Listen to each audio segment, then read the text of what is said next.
Okay, so simulan natin sa divergent boundaries. Ang ibig sabihin ng diverge ay maghiwalay o magpunta sa magkabilang direksyon. Sa gitna ng convection current na yan, makikita nyo kung paano maghiwalay ng direksyon ang asthenosphere.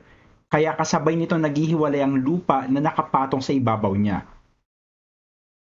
Magandang example dito ang Nubian African Plate at Somalian African Plate na makikita ninyo sa mapa.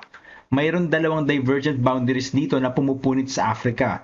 Dito, yung kulay red na yan ang tectonic plate na gumagalaw palayo sa Africa.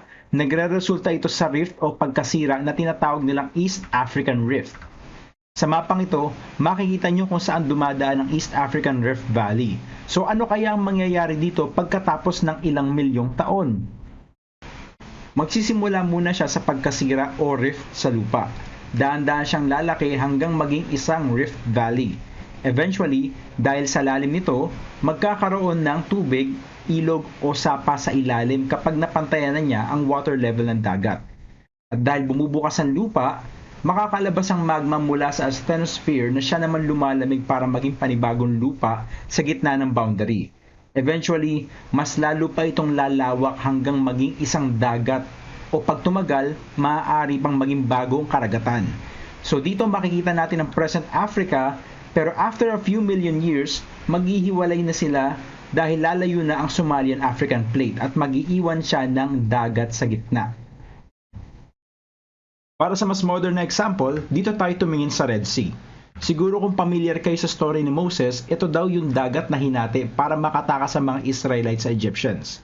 But anyways, millions of years ago, wala pang Red Sea. Dahan-dahang naghiwalay ang African Plate at Arabic Plate. Nagsimula ito sa Rift Valley, unti-unting lumaki at lumalim hanggang sa pasukin ng tubig. Sa kasalukuyan, isa na itong dagat at maaari pa tong maging karagatan kapag nagpatuloy ang paglayo ng mga plates sa isa't isa. Sabi dito, new crust is created. So paano siya nag-expand at saan nanggagaling yung bagong lupa? Nasa ilalim ng divergent boundary kasi ang gitna ng convection current. Dito, pumapanik ang magma mula sa malalim na parte ng Earth pataas sa asthenosphere. Once na maghiwalay ang crust sa ibabaw ng asthenosphere, makakawala ang magma sa gitna ng rift. Lumalamig ito at nagiging bato o lupa kapag na-expose sa tubig o hangin. Yung ibang magma naman na hindi makakalabas ng rift, gumagawa sila ng sarili nilang butas na pwede nilang labasan kaya nagkakaroon ng volcano sa paligid ng divergent boundary. Patunay dyan ang mapang ito. Gaya na sinabi ko kanina, ang lupa sa gitna ng rift ay magma na nag-solidify dahil lumamig na ito. Ibig sabihin, yung lupa na mas malapit sa gitna ng rift ang pinakabagong lupa o mas bata. At the same time, ang pinakabagong lupa sa gitna ang siya ring pinakamainit dahil kagagaling niya lang sa asthenosphere as magma. At ang lupa na malayo sa gitna ang mas malamig dahil mas matagal na silang exposed sa hangin o sa tubig. So, recap tayo sa Rift Valley ng divergent boundary. Naghihiwalay ang lupa sa divergent boundary, lumalalim ito sa gitna at pinapasok ng tubig. Napanik naman ang magma sa empty space sa gitna, lumalamig ito at nagiging bagong lupa. Tuloy-tuloy hanggang sa maging dagat ang Rift Valley. Yun ang nagiging resulta ng divergent boundary sa pagitan ng dalawang kontinente o lupa. Kaya siya tinawag na continental to continental divergent boundary. Ano naman kaya nangyayari kapag may divergent boundary sa ilalim ng karagatan or ocean to ocean divergent boundary? Nagkakaroon dito ng process na tinatawag nating seafloor spreading. Tulad ng continental to continental, nagke-create din ito ng bagong crust, oceanic crust. Pero unlike sa Rift Valley, kung saan ang lupa ay nagiging malalim sa gitna niya, kabaliktaran ang nangyayari sa seafloor spreading. Nagkakaroon ng linya ng bundok sa gitna nito, kung saan nabubuo ang lupa. So imagine, itong bundok na to, mahaba yan, nasa ilalim siya ng tubig.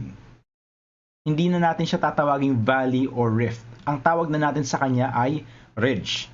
Since nasa gitna siya ng karagatan, tatawagin natin siyang mid-ocean ridge. Gaano naman kahaba ang mga bundok sa mid-ocean ridge? Tignan nyo na lang sa mapa para magka-idea kayo. Lahat ng dark line sa mapa ay mid-ocean ridges na dulot ng seafloor spreading. Pinakamagandang example dyan ang Mid-Atlantic Ridge na humati sa continents ng Amerika at Africa.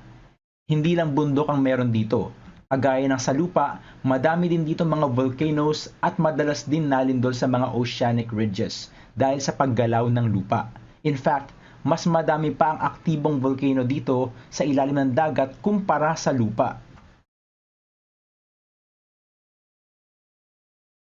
Sa mga ridges and volcanoes na ito, nalabas ang magma mula sa ilalim na siyang lumalamig para maging bagong oceanic crust. Kagaya nito ang nangyayari sa continental crust, ang mga bago at mas mainit na oceanic crust ay palaging nasa gitna ng ridge, at ang luma at mas malamig ay laging nasa mas malayo. Isa pang katangian na nagbabago sa kanya ay ang density. Kung natatandaan ninyo ang lesson 1 natin, alam natin na kapag mainit ang crust, nagkakaroon ito ng lower density na nagiging mas magaan. Samantala, ang crust na lumalamig na ay nagkakaroon ng higher density at nagiging mas mabigat. Tandaan nyo dahil importante ang concept na yan pagdating natin sa convergent boundary. Bago tayo lumipat sa convergent boundary, tignan muna natin itong Mid-Atlantic Ridge na tumatagos sa Iceland. Dito, makikita natin ang oceanic to oceanic divergent boundary na nagiging continental to continental divergent boundary.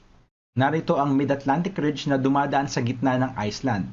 So ano nangyayari sa kanila? Kilala ang Iceland sa paggamit ng geothermal energy dahil madami silang bulkan. Kung natatandaan nyo pa yung lesson nyo ng grade 9, ginagamit nila ang init ng magma sa ilalim ng volcanoes para makapag-produce ng kuryente. Madami silang volcanoes dahil dinadaanan sila ng Mid-Atlantic Ridge na isang divergent boundary. So tandaan nyo, ang divergent boundary ay nakakagawa ng bagong crust.